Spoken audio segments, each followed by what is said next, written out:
হরে কৃষ্ণ। সুধী বৈষ্ণব ভক্তবৃন্দ, বরুথিনী একাদশী ব্রত মাহাত্ম্য। বৈশাখ কৃষ্ণপক্ষিয়া বরুথিনী একাদশী ব্রত মাহাত্ম্য ভবিষ্যোত্তর পুরাণে যুধিষ্ঠির শ্রীকৃষ্ণ সংবাদে বর্ণনা করা হয়েছে। যুধিষ্ঠির মহারাজ শ্রীকৃষ্ণকে বললেন, হে বাসুদেব, আপনাকে প্রণাম। বৈশাখ মাসের কৃষ্ণপক্ষের একাদশী কি নামে প্রসিদ্ধ এবং তার মহিমাই বা কি, তা কৃপা করে আমাকে বলুন।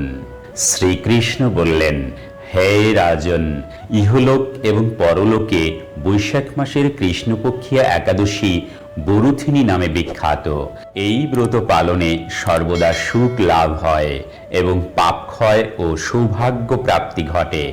দুর্ভাগা স্ত্রীলোক এই ব্রত পালনে সর্বসৌভাগ্য লাভ করে থাকে। ভক্তি ও মুক্তি প্রদানকারী এই ব্রত সর্বপাপ হরণ এবং গর্ভবাস যন্ত্রণা বিনাশ করে। এই ব্রত প্রভাবে মান্ধাতা, ধুন্ধুমার আদি রাজারা দিব্যধাম লাভ করেছেন। এমনকি দেবাদিদেব মহাদেব শিবও এই ব্রত পালন করেছিলেন। 10,000 বছর তপস্যার ফল কেবলমাত্র এক বরুথিনী ব্রত পালনে লাভ হয়। যে শ্রদ্ধাবান ব্যক্তি এই ব্রত পালন করেন, তিনি ইহলোক এবং পরলোকে সমস্ত প্রকার বাঞ্ছিত ফল লাভ করেন। হরে কৃষ্ণ। হে নৃপশ্রেষ্ঠ, অশ্বদান অপেক্ষা গজদান শ্রেষ্ঠ। গজদান থেকে ভূমিদান, তা থেকে তিলদান, তিলদান থেকে স্বর্ণদান এবং তা অপেক্ষাও অন্নদান শ্রেষ্ঠ। অন্নদানের মতো শ্রেষ্ঠ দান আর নেই। পিতৃলোক, দেবলোক এবং মানুষেরা অন্নদানেই পরিতৃপ্ত হন। পণ্ডিতেরা কন্যাদানকে অন্নদানের সমান বলে থাকেন। স্বয়ং ভগবান গোদানকে অন্নদানের সমান বলেছেন। আবার এই সমস্ত প্রকারের দান থেকেও বিদ্যাদান শ্রেষ্ঠ। কিন্তু এই বরুথিনী ব্রত পালনে সেই বিদ্যাদানের সমান ফল লাভ হয়ে থাকে। পাপমতি যেসব মানুষ কন্যার উপার্জিত অর্থে জীবন ধারণ করে, পুণ্যক্ষয়ে তাদের নরক যাতনা ভোগ করতে হয়। তাই কখনো কন্যার উপার্জিত অর্থ গ্রহণ করা উচিত নয়। যে ব্যক্তি বিভিন্ন স্বর্ণালঙ্কার সহ কন্যা দান করেন, তার পুণ্যের হিসাব স্বয়ং চিত্রগুপ্ত করতে অসমর্থ হন। কিন্তু বরুথিনী ব্রত পালনকারী কন্যাদান থেকেও বেশি ফল লাভ করেন। ব্রতকারী ব্যক্তি দশমীর দিনে কাঁসার পাত্রে ভোজন, মাছ, মাংস, মসুর, ছোলা, শাক, মধু, অন্যের প্রদত্ত অন্ন গ্রহণ, 2 বার আহার এবং মৈথুন পরিত্যাগ করবে। দুটো ক্রীড়া, নেশা জাতীয় দ্রব্য, দিবানিদ্রা, পরনিন্দা, পরচর্চা, প্রতারণা, চুরি, হিংসা, মৈথুন, ক্রোধ এবং মিথ্যা বাক্য একাদশীর দিনে বর্জনীয়। কাঁসার পাত্রে ভোজন, মাংস, মসুর, মধু, তেল, মিথ্যা ভাষণ, ব্যায়াম, 2 বার আহার এবং মৈথুন এসব দ্বাদশীর দিনেও পরিত্যাজ্য। হে রাজন, এই বিধি অনুসারে বরুথিনী ব্রত পালন করলে সকল প্রকার পাপের বিনাশ এবং অক্ষয় গতি লাভ হয়।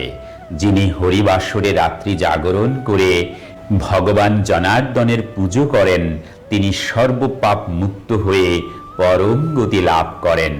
তাই সূর্যপুত্র যমরাজের যাতনা থেকে পরিত্রাণের জন্য পরম যত্নে এই একাদশী ব্রত পালন করা কর্তব্য। বরুথিনী একাদশীর ব্রত কথা শ্রদ্ধা ভরে পাঠ অথবা শ্রবণ করলে সহস্র গোদানের ফল লাভ হয় এবং সর্বপাপ থেকে মুক্ত হয়ে বিষ্ণু লোকে গতি হয়। হরে কৃষ্ণ। প্রেম সে বলুন রাধে রাধে, জয় রাধে।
এই দুর্লভ মানব জীবনকে সার্থক করে তুলতে সর্বদা কৃষ্ণ ভাবনায় সম্পৃক্ত থাকুন, ভালো চিন্তা ও কাজ করুন।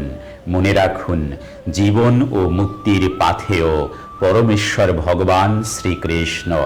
আর তাই এই ভিডিওটি ভালো লাগলে আর জীবন চলার পথের যে কোনো কঠিন সমস্যা এবং পারমার্থিক জিজ্ঞাসার সহজ ও সঠিক সমাধান পেতে চ্যানেলটি সাবস্ক্রাইব করে বেল আইকনে ক্লিক করে রাখুন। লাইক, শেয়ার এবং কমেন্ট করুন। আজকের মতো এখানেই সমাপ্তি ঘোষণা করছি। দেখা হবে পরবর্তী কোনো আকর্ষণীয় পর্বে। ততক্ষণ পর্যন্ত আপনারা সকলেই ভালো থাকুন, সুস্থ থাকুন। হরে কৃষ্ণ।